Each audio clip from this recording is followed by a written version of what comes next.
Russian media wrote reports about the possibility that the Vietnam Air Force's legendary MiG-21 fighter jets that once fought U.S. aircraft would return to space, but in the form of an unmanned aircraft, UAV.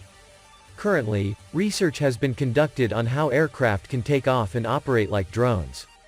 Turning this old interceptor jet into a UAV could be of great use to the Vietnamese Air Force.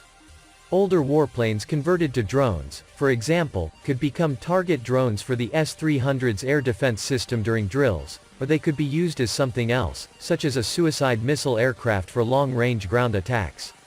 Apart from being able to function as a target drone, one option that has been adopted by many countries is to turn it into an unmanned ground attack missile aircraft, because the combat aircraft's complete aerodynamic structure makes this drone qualified to carry out ground attack missions. If deployed on a large scale, these converted UAVs, while unlikely to fly as low as a real cruise missile, could become a nightmare for enemy air defense systems.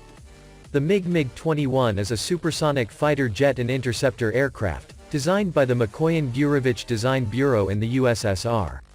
His nicknames include, Balalaika, because of its shape resembling a stringed instrument of the same name, Olawik, Polish for, pencil, because of the shape of the fuselage, and N-Bak, meaning, silver swallow, in Vietnamese.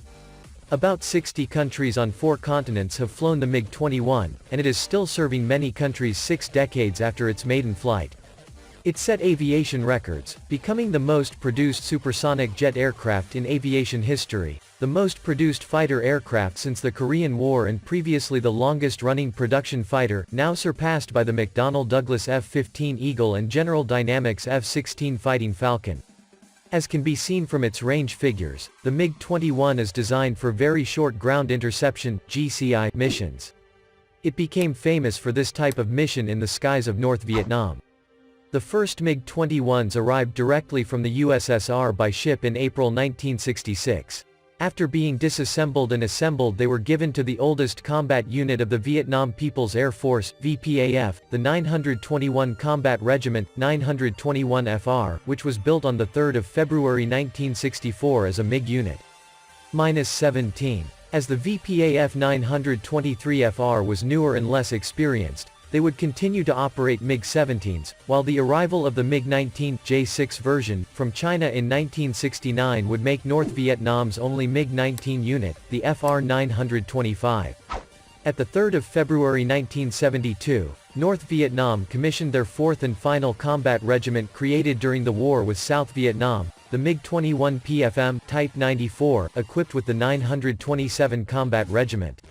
Although the 13 North Vietnamese flying aces gained their status while flying the MiG-21, compare 3 in the MiG-17, many VPAF pilots preferred the MiG-17 because the high wing load of the MiG-21 made it relatively less maneuverable. And the MiG-17's lighter framed canopy provides better visibility. However, this was not the impression British writer Roger Boniface felt when he interviewed Pham Ngoc Lan and Ace Nguyen Nhat Chu, who scored victories flying the MiG-17 and MiG-21.